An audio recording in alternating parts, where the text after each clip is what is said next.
Hey guys, hope you've been well. I'm so excited to be back in the theaters again and review the film Shang-Chi and the Legend of the Ten Rings.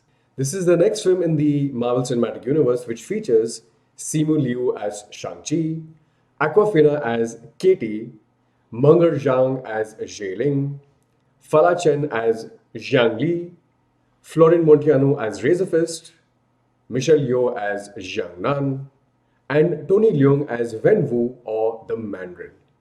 Now, the film's synopsis simply states that Shang-Chi must confront his past and his connection to the mysterious Ten Rings organization. But the trailers reveal he needs to take on the Mandarin, the real Mandarin this time, and that just happens to be his father. What the trailer doesn't reveal, fortunately enough, is the epic scale of this film. And maybe that shouldn't come as a surprise for an MCU film at this point. But let's be honest, how many fans really knew much about Shang-Chi before going into this film? I'll be honest that I didn't. All I knew is that the comic book character was created at a time when martial arts or kung fu films were pretty big, and Shang-Chi drew a lot of inspiration from the likes of Bruce Lee. So it's only fitting that this film pays tribute to a bunch of martial art films such as Enter the Dragon and Crouching Tiger, Hidden Dragon, along with well known martial artists such as Bruce Lee himself and Jackie Chan. This is reflected in the fight choreography, which is absolutely stunning. Every impact looks and feels real because of the camera movements and how the actors and stunt people pull them off. Simu Liu did a lot of action and fight scenes himself because his character doesn't wear a mask. While certain stunts are obviously CGI and VFX, the practical effects are truly impactful. I believe that no matter how advanced technology gets with movie magic, there's nothing that beats real people doing real stunts and fights, and Shang-Chi makes the most of this. Seriously, this has some of the best martial arts, fight choreography, and action that I've seen in a mainstream film in a very long time. And coming from a big studio combined with a sizable budget, you can see the money put to good use. The action isn't just great to look at, but also furthers the story. I spoke to the director Daniel Destin Cretton about this, and here's what he had to say. How challenging was it for you to balance action with emotion while you were putting this all together? I mean, finding tonal balances in a film is always one of the biggest challenges. What really helps is to have department heads who understand the emotional through line that we're trying to tap into. And working with Brad Allen and his incredible stunt team on the action sequences, that was always the first thing that we talked about was thematically what is this sequence about? What are the characters going through, and how can it balance us or propel us into the next piece of drama? And that, I think the outcome has been something that's really special to me. I wasn't expecting to be able to have action sequences that I feel like are so integrated into the emotional drama of the movie, and in some ways really enhance the intimate scenes because they give you this adrenaline rush of emotion that then you carry into a quiet scene following. And that interaction was something that was even surprising to me. Now, it must be said that this is a big screen spectacle. There's a lot of world building and new mythology introduced to the MCU, and it looks gorgeous for like 90% of the film. Now, I can't go into too much detail about what I'm referring to, but the climax was the only time that I wasn't completely blown away by the CGI and VFX in this film. Up until then, I was absolutely wowed by everything that I was seeing, and there wasn't a single sequence I didn't like other than the climax. Which, again, to clarify, it's not that I didn't like the climax, but up until that point, I enjoyed everything about this film so much because it was very centered and focused on the idea and the concept of family, and it also felt very personal. That brings me to what works best about this film, the story. This is an emotionally driven narrative that is centered around family. Shang-Chi spends most of his life running away from his father, but the Mandarin is extremely determined.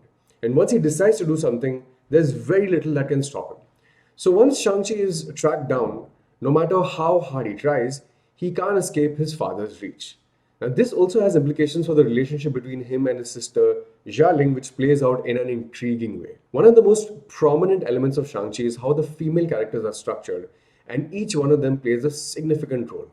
Katie is Shang-Chi's friend and also provides a lot of the humor to the film, which is fitting for Awkawfina. Her charm and chemistry with Simu Liu elevates the film substantially, and it's a lot of fun to watch them both on screen together. Then Michelle Yeoh shows up, and everything is taken up a notch with her commanding screen presence. And that's when the film goes into fantasy mode and pays homage to Crouching Tiger, Hidden Dragon in many ways. Even then, most of the human elements work beautifully, including one daring element tried with a character we've previously met, and I'll just leave it at that. What's also surprising is how good the antagonist of this film is. Tony Leung portrays the real Mandarin as an extremely human villain, and his performance is fantastic. He often steals the scenes he's in. You connect to the Mandarin's motivations even if you disagree with his flawed approach. He is a father who is extremely tough on his kids, especially his son Shang-Chi. Now, Simu Liu carries the responsibility of bringing the first Asian American superhero to the MCU, and he does it with a lot of conviction. Not only is he charismatic, but the amount of work he puts into the action is commendable and it shows on screen. The movie works so well because of Daniel Destin Cretton's ability to keep the narrative rooted in human emotions even when the stakes are otherworldly. Considering that this is his first superhero film, he really delivers the goods. Which, as you can imagine, is a lot of pressure for a director. And here's what he had to say about that. You said that you get anxious going into your films as a director and a storyteller. And Simu Liu, who plays the lead role, also has talked about how he's nervous as an actor. How did you manage to create a work atmosphere to make the cast and crew comfortable on set?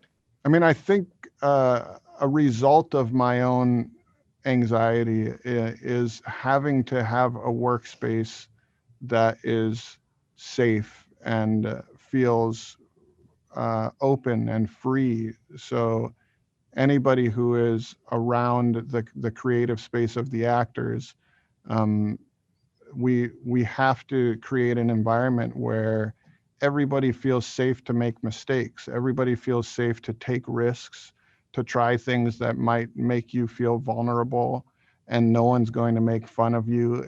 It needs to be a place where encouragement is the norm, and that, to me, that is the environment where people are allowed to not just do their best, but push themselves to do things that are scary and frightening, and that's where the best performances come from. And I think that's when a film crew is working at the top of their game as well. Guys, I'm going with a well-earned 4 stars for Shang-Chi and the Legend of the Ten Rings.